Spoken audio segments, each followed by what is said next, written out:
I got two stories about my grandmother. God bless her soul. So the first story, I'm sitting at Grandma's house. Grandma said, "Come on, boy. Come on with me." I said, "Okay, Grandma, where we going?" "We're going to Walmart." I said, "Okay, Grandma." So I knew Walmart was nothing but maybe like 10 minutes from the house. You had to get on the highway, but it was the first exit. So I'm like, in my mind, I'm like, this makes sense. So I go to Grandma. I said, "Grandma, I'll drive. You don't have to drive. But, don't you rush your soul.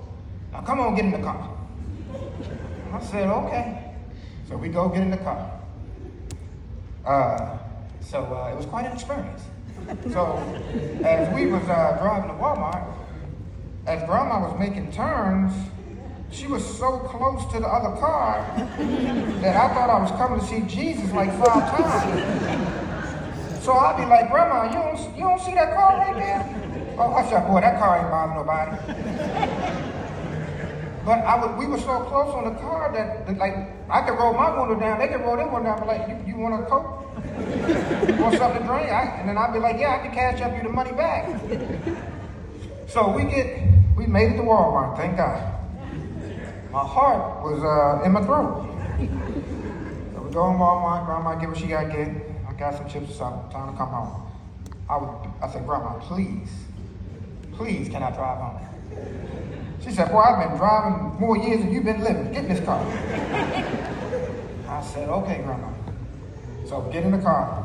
Family, I tell you now, same thing that happened going, same thing happened coming back. I was looking for like 5 seatbelts when you only got one.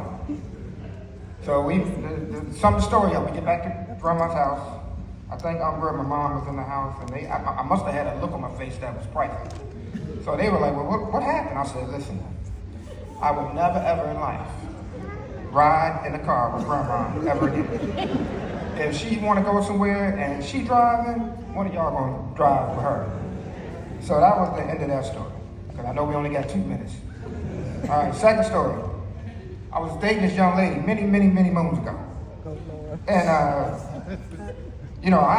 she had met she knew my mother and my father, but she knew my mother pretty well. My mother knew her. My mother was a fan of her. And, you date somebody for a period of time, it's time for you to meet the family. So I was like, "Well, let's go down to Newport News with me, Grandma." So I said, "Look here now, I'm trying to tell you, when we get down here, don't get sensitive, don't be in your feelings, because my grandmother, she's something special." So she like, "Yeah, okay, all right, okay, all right." I said, "Yeah, okay, all right. I'm trying to tell you what I know." So fast forward, pull up at the house.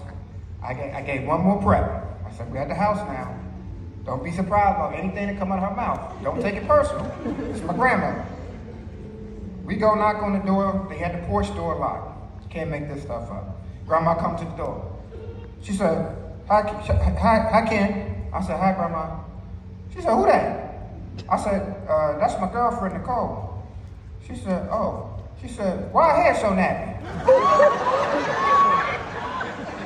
I said, "Grandma,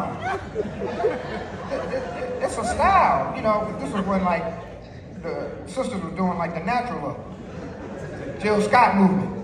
So I was like, "Grandma, it's a style, it's just a look, that's just what's in."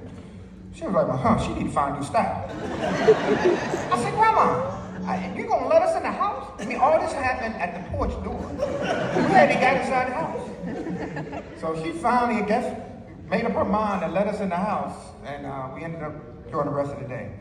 But Grandma, I just say all this to say, at 93, I love you. Everybody loves you. Anybody that knows you know that, it was no filter when it came to Grandma. And I appreciate sharing those 2 stories about your Grandma and love you to death. Thank you all for listening.